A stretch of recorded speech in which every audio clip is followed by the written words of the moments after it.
Karimnagar dairy విషయంలో రాజకీయ కోణంలో చూడొద్దని ప్రభుత్వాన్ని కోరారు. సాఫీగా సాగుతున్న డైరీని దెబ్బతీసి దాని ఆస్తులపై కన్నేయడం సరికాదన్నారు.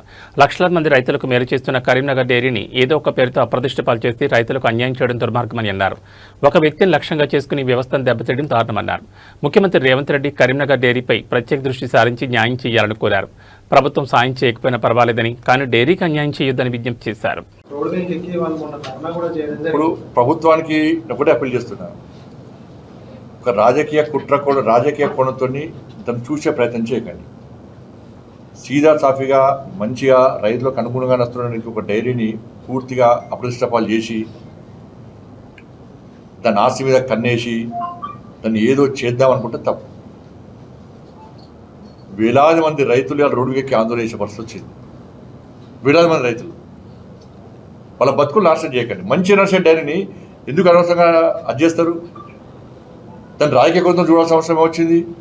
ఈ కక్ష సాధింపు చర్యలేంది? గతంలో కూడా డైరీ ల్యాండ్ని ఆక్రమించుకుని ప్రయత్నం చేస్తే అప్పుడు నేనే ఫైట్ చేసిన, అరెస్ట్ చేసిన పోలీసులు, లాఠీ చార్జ్ చేసిన మా మీద, కానీ ల్యాండ్ను కాపాడినాం మేము రోజు. కానీ ఈ ప్రభుత్వం వచ్చినాక రైతుల గురించి దృష్టి లేదు ప్రభుత్వానికి. దాన్ని ఆస్తి మీద కనబడ్డది. దాన్ని అన్యాక్రాంతం చేయాలి. ఏదో ఒక పేరుతోని మంచి నడిచిన డైరీని అభివృద్ధిపాలు చేయాలి. రైతుల బతుకులు నష్టం చేయాలి. వ్యక్తి గురించి ఆలోచించదు మీరు ఎప్పటికైనా, వ్యవస్థ గురించి ఆలోచించండి. ఒక వ్యక్తిని టార్గెట్ చేసి ఇబ్బంది పెట్టే ప్రయత్నం చేస్తే వ్యవస్థ నాశనం అవుతుంది. ఇక్కడ రైతులు ఇబ్బంది పడుతున్నారు. రాష్ట్ర ముఖ్యమంత్రి గారు విజ్ఞప్తి చేస్తున్నారు, మీరు దీని మీద ప్రత్యేకంగా దృష్టి పెట్టండి. ఆస్తులు అన్యాక్రాంతంగా కాకుండా చూడండి. అనవసరంగా దాన్ని అప్రతిష్టపాలు చేయకుండా ప్రయత్నం చేయండి.